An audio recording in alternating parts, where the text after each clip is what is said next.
Hello friends, welcome to cook life kitchen. આજે આપણે બનાવીશું કોઈ પણ વ્રત ઉપવાસમાં ખાઈ શકાય તેવા બહુ ટેસ્ટી એવા ફરાળી ભજીયા।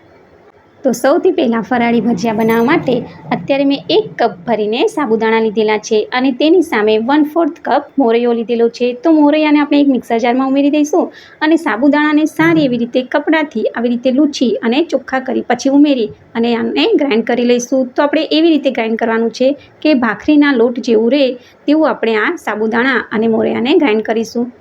અને હવે આ ભાખરીના લોટ જેવું સરસ મજાનું બની ગયું તો આપણે તેને એક બાઉલમાં કાઢી લઈશું।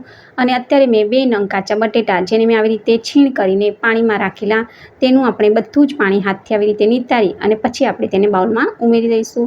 તો આવી રીતે બધું જ પાણી નિતારી અને પછી બાઉલમાં મેં બધું લઈ લીધું। તો હવે આપણે તેમાં 2 થી 3 ચમચી જેટલા શેકેલા સિંગદાણાનો ભૂકો ઉમેરી દઈશું અને 2 થી 3 નંગ ઝીણા સમારેલા મરચાં ઉમેરી દઈશું અને 1 ચમચી જેટલો વરિયાળીનો અધકચરો વાટેલો પાવડર ઉમેરી દઈશું અને 1 ચમચી જેટલો શેકેલા જીરાનો પાવડર ઉમેરી દઈશું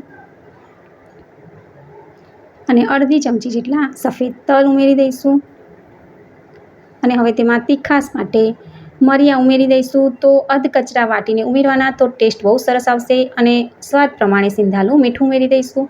1 ચમચી જેટલું ખાટું દહીં ઉમેરી દઈશું અને હવે સારી એવી રીતે બધા જ મસાલાને મિક્સ કરી લઈશું અને 1 બાઉલ જેટલો ઝીણા સમારેલા ધાણા ઉમેરી દઈશું અને હવે થોડું પાણી ઉમેરતા જઈએ અને જાડું એવું બેટર બનાવી લઈશું। તો જેવી રીતે આપણે મેથીના ગોટાનું બેટર બનાવીએ તે રીતનું આપણે આ બેટર પણ બનાવીશું।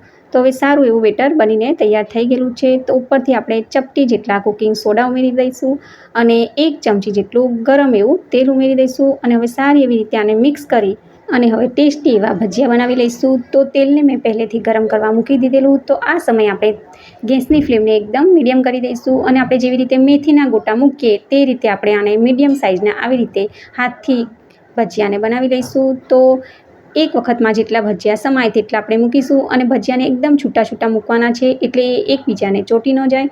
અને અત્યારે આપણે તેને ઝારો નહીં અડાડવાનો, 2 થી 3 મિનિટ પછી ભજીયા આવી રીતે થોડા ચેન્જ થઈ જાય, ઉપર આવી જાય પછી આપણે આવી રીતે ઝારાથી તેને પલટાવી અને ગોલ્ડન બ્રાઉન થાય ત્યાં સુધી આપણે આને તળી લઈશું। તો તમે જોયું ને કે અત્યારે ભજીયા એની જાતે જ એકદમ છૂટા થઈ ગયા છે। તો હવે આપણે આને એક પ્લેટમાં કાઢી લઈશું। આ રીતે બીજા ભજીયા પણ બનાવી લઈશું।